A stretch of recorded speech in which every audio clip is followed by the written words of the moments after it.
लिख के ले जाता है या नहीं मिलता है। इतना लिख के ले गया है, सबके घरे घरे लिख के ले गया, कहाँ मिला। सुबह शाम काम करे पड़ा, हम सबको मेहनत बढ़ जाता है। बाद में फिर तबीयत खराब हो जाता है, खटने न पड़ता है तो बाद में तबीयत खराब हो जाता है। अच्छा। दीपावली के बाद कोई उन्हें पटका गया, कोई उन्हें पटका गया। आइए हम आपको दिखाते हैं दीपकों का अकूत भंडार। दीपकों का एक ऐसा जखीरा है जो आप शायद ही कहीं देखे होंगे। दोस्तों नमस्कार, आप देख रहे हैं मंथन न्यूज़ बिहार। दोस्तों जैसा कि हम सभी जानते हैं कि दीपों का उत्सव दीपावली आने वाली है और दीपावली की जब भी बात की जाती है दियों का जिक्र हमेशा उभर कर आता है, क्योंकि इसे दीपावली त्यौहार को हम लोग दीपोत्सव भी कहते हैं। इस दिन जिस तरीके से व्यापक तौर पर दियों को जलाया जाता है वो अपने आप में प्रकाश फैलाने का एक ऐसी पराकाष्ठा है जो शायद ही किसी त्यौहार पर मिलती हो। दोस्तों दीपावली में जिन दियों को बनाया जाता है आज हम उसी क्षेत्र में आए हैं और आपको दिखाएंगे कि वह दिए किस तरीके से बनाए जाते हैं, उसमें कितनी लागत आती है, उसे किस तरह पकाया जाता है और वह बाज़ार तक कैसे पहुंचता है। तो आप हमारे वीडियो में अंत तक बने रहें, आइए जानते हैं।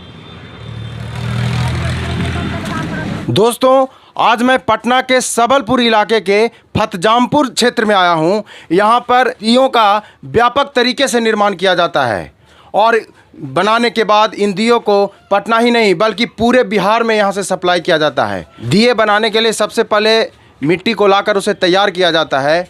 आज देखिए सबसे पहला प्रोसेस है ये, हम इनसे जानेंगे। भैया ये क्या कर रहे हैं आप? मट्टी रंगा रहा है, गंजा रहा है।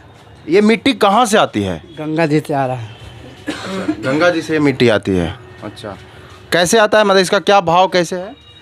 इधर 4,000 रुपये ट्रैक्टर है। एक ट्रैक्टर का 4,000 रुपया। अच्छा, मिट्टी मतलब आप जब ट्रैक्टर से आ जाती है उसके बाद आप क्या करते हैं? धो के घर में रखते हैं। अच्छा। उसके बाद गान के पारते हैं।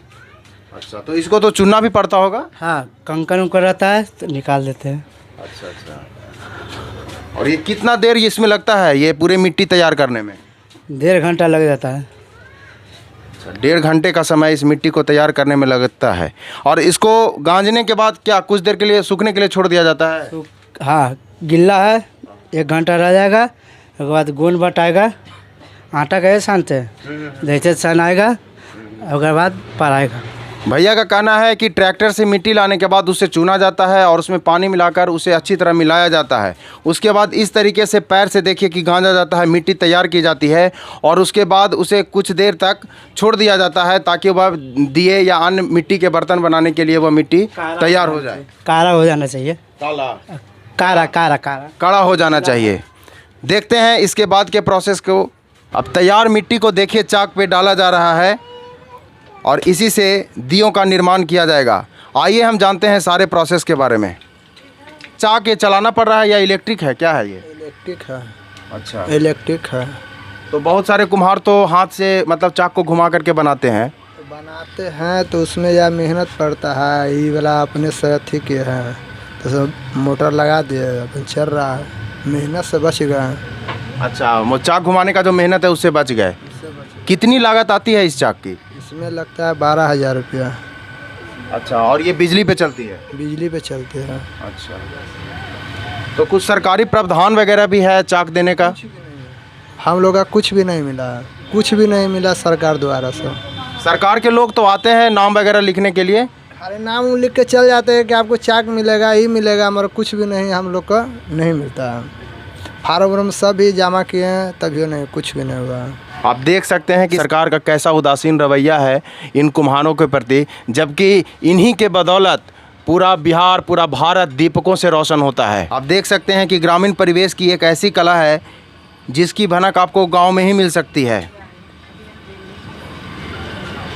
मतलब चंद सेकंड में दीपक यहाँ तैयार हो जाता है, चंद सेकंड में दियों का निर्माण हो जाता है। इन दियों के निर्माण के पहले ढेर सारी प्रक्रिया होती है, काफ़ी मेहनत लगती है। मिट्टी लाने से लेकर उसके चुनने और उसको तैयार करने में। इलेक्ट्रिक से चलने वाले इस चाक पे मतलब 1 घंटे में कितने दीपकों का निर्माण हो जाता है? 1 घंटे में 500 दीपक का निर्माण हो जाता है। सिंगल आदमी रहेंगे तब नहीं। अच्छा, सिंगल आदमी रहेंगे तो 250, डबल आदमी रहते तब 500। तो इन दियों को बनाने के बाद कितनी देर के बाद इसको धूप में रखते हैं? तुरंत अच्छा, तुरंत तुरंत रख देते हैं। अच्छा, कितना समय लग जाता है सूखने में? समय लग जाता है धूपा के अनुसार से 6 घंटा 7 घंटा, जैसा धूप रहता है ना वैसा समय, न तो 2 दिन भी न सूखता है। बरसात के मौसम में, यदि बरसात का मौसम हो गया तो 2 दिन लगेगा। 2 दिन, और ठंडा में 3 दिन लग जाता है। अच्छा, ठंड आती है ना तो 3 दिन। अच्छा, तो सूखे हुए कच्चे दियों को आप मतलब पकाने में कितना टाइम लगता है? पकाने में 8 घंटा। अच्छा, 8 घंटा। हाँ, 8 घंटा 9 घंटा लग जाता है। इसको पकाते कैसे हैं, किन किन चीज़ों से, कोयला वगैरह या? कोयला चूर वाला अथी देते हैं, कोयला का चूर देते हैं, और ये लकड़ी उकड़ी वाला रहता है उसका भूसू से देते हैं। आप देख सकते हैं कि मिट्टी के दियों और मिट्टी के अन्य बर्तनों को पकाने के लिए इस भट्टी में सबसे पहले लकड़ी के बुरादे डाले जाते हैं, उसके बाद एक एक कर इसमें मिट्टी के बर्तन डाले जा रहे हैं। शाम में लगाए ना, 5-6 बजे लगाए शाम में, और सुबह 8 बजे होते सब ठंडा हो जाता है पक के। अच्छा, तो फिर सुबह ठंडा हो जाने के बाद आप लोग निकाल लेते हैं? हम लोग निकाल लेते सुबह में। और उसके बाद फिर क्या होता है उसको भट्टी से? उसके बाद जो ऑर्डर रहता है ना उसी का माल गिन के फिर दे देते हैं। क्या रेट चल रहा है दीपक का? इसका चल रहा है 1 रुपया 20 पैसा एक दिया का। अच्छा, मतलब कि 120 रुपये सैकड़ा। अच्छा, उसका 50 पैसा छोटा वाला का। अच्छा, वो 50 रुपये सैकड़ा। कैसा रहता है दीपावली में, मतलब बिक्री कैसी रहती है? दीपावली तो ठीक ही रहता है। हम सब खाली मेहनत बढ़ जाता है पूरा कि भाई कैसुओं देना है। खाली ऑर्डर पर ऑर्डर आता है तो कैसुओं देना है, तो सुबह शाम काम करे पर हम सबको मेहनत बढ़ जाता है। अभी बढ़ जाता है क्या कैसुओ पुराना ना है, 1 महीना के दीपावली रहता है, तो मेहनत के अनुसार फल मिल जाता है। फल मिल जाता है, मिलता है, और बाद में फिर तबीयत खराब हो जाता है, खटने न पड़ता है तो बाद में तबीयत खराब हो जाता है। अच्छा अच्छा। दीपावली के बाद कोई उन्हें पटका गया, कोई उन्हें पटका गया, खटनी बहुत है इसमें। और जैसा कि जानते हैं हम लोग कि दशहरा, दीपावली और छठ मतलब एक क्रमशः ये त्यौहार माना जाता है, और इसमें मिट्टी के बर्तनों की काफ़ी प्रधानता मानी जाती है। वैसे तो भारत में हर त्यौहार, हर धार्मिक अनुष्ठान में मिट्टी के बर्तनों की प्रमुखता है। दीपावली में ये चूँकि इसलिए बढ़ जाता है क्योंकि यहाँ पर दियों का त्यौहार होता है। ये चूँकि मिट्टी का बर्तन है तो इसमें टूटने फूटने का भी मतलब चांस ज़्यादा होता है। तो मतलब आप जैसे दियों का निर्माण करते हैं, कच्चे दिए को जब पकाने के लिए ले जाते हैं और पकाने के बाद जब उसको निकालते हैं, रखते हैं और फिर मार्केट तक जाता है, तो टूटने फूटने की भी संभावना काफ़ी रहती है इसमें। जैसे मिट्टी का सामान हल्का का दबा गया ना तो टूट जाता है, शीशा के बराबर है। अच्छा, शीशा कैसे हल्का अथी दबाव पड़ता है टूट जाता है, वैसे ये है।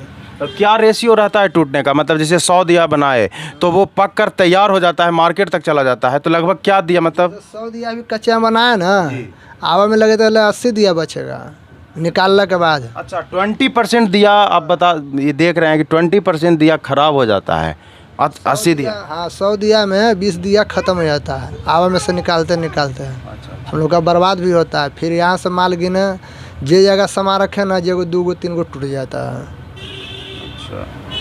तो यदि मान लीजिए मार्केट से ऑर्डर आते हैं आप लोगों को, तो कैसे भेजते हैं आप लोग? तो बोरा में गिन के 10 दिया 20 दिया बोरा में ज़्यादा देते हैं, टूटे फूटे के। प्रतिदिन कितने दियों का निर्माण कर लेते हैं मोटा मोटी? प्रतिदिन 800 900, बस उससे ज़्यादा नहीं हो पाता। तो बताया कि 1 घंटा में 500 दिया बनता है 2 आदमी में। 1 घंटा में बनाते हैं तो फिर खाली बनाना ना है। अच्छा, तो सब चीज़ न करना है, सारा प्रोसेस। हाँ, इसका मिट्टी भी जुगाड़ करना ना है, जी जी जी, ये अनुसार से ना। तो जैसा कि भैया ने बताया कि मिट्टी का जो बर्तन होता है वो शीशे की तरह होता है, मतलब हल्का इधर उधर हुआ तो टूट जाता है, ख़राब हो जाता है। तो काफ़ी मेहनत है, काफ़ी बारीकी है इसमें। आइए हम आपको दिखाते हैं दीपकों का अकूत भंडार। आप देख सकते हैं यहाँ पर दीपक कितने बड़े पैमाने पर बनाए गए हैं। इन दीपकों को बनाने में काफ़ी मेहनत लगती है और काफ़ी सारे प्रोसेस से गुजरना पड़ता है। आप देख सकते हैं कि कई सारे लोग इन दीपकों के निर्माण में कई दिनों तक लगे रहते हैं। दीपावली दीपों का उत्सव है और इस समय दीपों का जो त्यौहार मनाया जाता है ये बिहार ही नहीं बल्कि पूरे भारतवर्ष में काफ़ी हर्षोल्लास के साथ मनाया जाता है। आइए हम आपको ये दीपकों का जो अकूत भंडार मैंने दिखाने जा रहा हूँ आपको। आप देख सकते हैं इन दियों के भंडार को। मैं तो दावा करता हूँ कि आप ऐसे दियों का भंडार शायद ही कभी देखे होंगे। दोस्तों यह सबलपुर का फतेहजामपुर इलाका है और यहाँ दियों का निर्माण काफ़ी व्यापक तौर पर किया जाता है। आप देख सकते हैं कि दीपावली यानी प्रकाशोत्सव को मनाने की कितनी जोर की तैयारी की जा रही है। व्यापक तरीके से काफ़ी बड़े पैमाने पर दियों का निर्माण किया जा रहा है। ये दीपकों का एक ऐसा जखीरा है जो आप शायद ही कहीं देखे होंगे। दोस्तों यह सबलपुर का इलाका जहां पर लगभग 30 से 35 घरों में दीपक एवं अन्य मिट्टी के बर्तन काफ़ी व्यापक तरीके से बड़े स्तर पर बनाए जाते हैं, पकाए जाते हैं और पटना ही नहीं बल्कि पूरे बिहार में इसको भेजा जाता है। तो दोस्तों हमने देखा कि दीपावली की तैयारी किस तरीके से यहाँ दियों का निर्माण करके किया जा रहा है, कितने बड़े स्तर पर यहाँ दियों का निर्माण किया जा रहा है। आप इन दियों के निर्माताओं और इनके प्रति सरकार के उदासीन रवैया और इनके सारे प्रोसेस के बारे में क्या कहना चाहते हैं हमारे कमेंट सेक्शन में अवश्य बताएं। साथ ही आप सभी लोगों को दीपावली की अग्रिम बधाइयाँ एवं शुभकामनाएँ। बहुत बहुत धन्यवाद।